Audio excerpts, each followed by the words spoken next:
یہ جس کو ہم عشق کہتے ہیں مثال کے طور پر، ہم جانتے ہیں کہ وہ اصل میں obsessive thoughts ہوتی ہیں. It is an attraction. Us attraction کے بارے میں آپ سوچتے ہیں، اٹھتے بیٹھتے جاگتے سوتے، اس کو ہم نے رکھا ہوتا ہے، جاری رکھا ہوتا ہے. ہاں جی، وہ کنٹینیوسلی سوچ، کیونکہ وہ ہمیں کچھ تسکین دے رہا ہوتا ہے. ایگزیکٹلی وہ ایک خواب ہے، وہ ایک خواہش ہے، وہ دم نکال رہی ہے خواہش بار بار. اور وہ کیسے بنی ہے؟ یعنی ہمارے اس میں obsessive، آپ نے ایک بڑی شاندار کسی خاتون کو دیکھا اور اس کے بعد آپ نے کسی کام میں انوالو ہو گئے تو عشق نہیں ہوگا. یعنی if you have not started thinking about somebody obsessively تو وہ معاملہ نہیں ہوگا.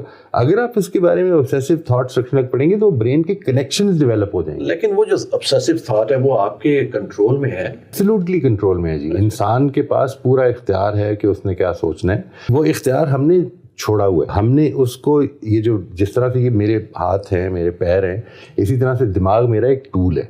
یعنی یوں نہیں ہے میرے ہاتھ پیر اپنا کام کر رہے ہیں اور میں اپنا کام کروانا چاہ رہا ہوں. My brain is working on its own. اس کا ایک حصہ تو جو وہ آٹو پائلٹ پہ ہے ہی نا جی. لیکن وہ حصہ جو میرے کنٹرول میں ہونا چاہیے تھا وہ بھی اکثر اوقات آٹو پائلٹ، وہ تو ہم نے دیا ہوا. میں نے اس کو اپنا کنٹرول چھوڑ دیا. جب چھوڑ دیا تو اس کو بھی ایک عادت ہو گئی ہے. ایک برین کنیکشن، وہی نیورو پلاسٹیسٹی کا ایک کنیکشن یہ بن چکا ہے کہ I have to work on my own.